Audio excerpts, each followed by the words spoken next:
saluto naturalmente, ringrazio e lascio la parola a Giovanni e agli altri che è anche il mio presidente onorario. Grazie, buon ascolto.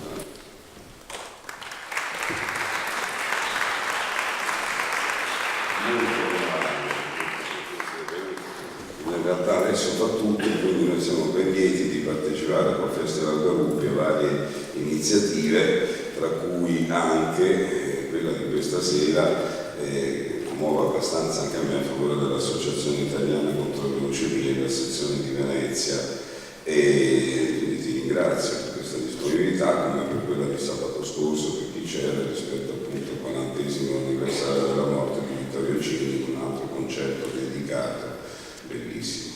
Quindi oltre che ringraziare, ricordo voi avete già i volantini, i materiali, e quindi tra il programma di sala avete una visione, diciamo, delle attività che facciamo su vari fronti, sia nell'assistenza ai pazienti, nel sostegno alle strutture ospedaliere, nel finanziamento alla ricerca, che in questo paese insomma, sempre può essere abbastanza duro, perché dove i finanziamenti pubblici mancano, a parte la cultura e la musica, che come è noto sono proprio in un mare di lacrime da sempre. No, però anche sul campo appunto della sanità ovviamente c'è un ruolo diciamo così di succedaneo, nel senso appunto di dove non riesce ad arrivare a coprire i servizi il pubblico, diciamo, interveniamo noi come associazione.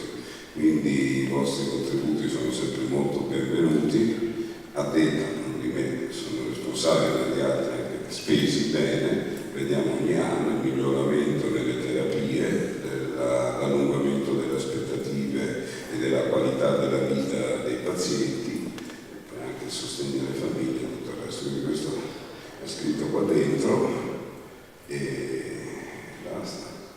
Il vostro buon cuore verrà toccato più dalla musica di Alessio, che ha fatto dei programmi. In questo caso di Vivaldi, no, nel senso, col corno svizzero.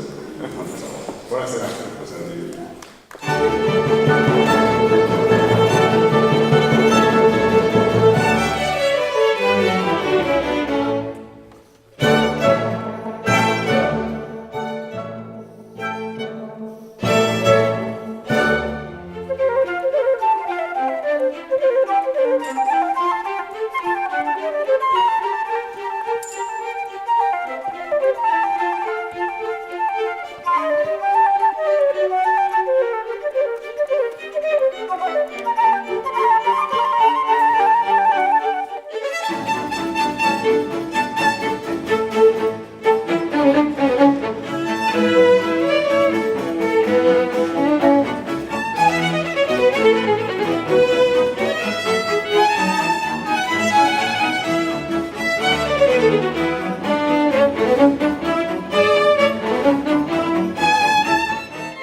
Sì,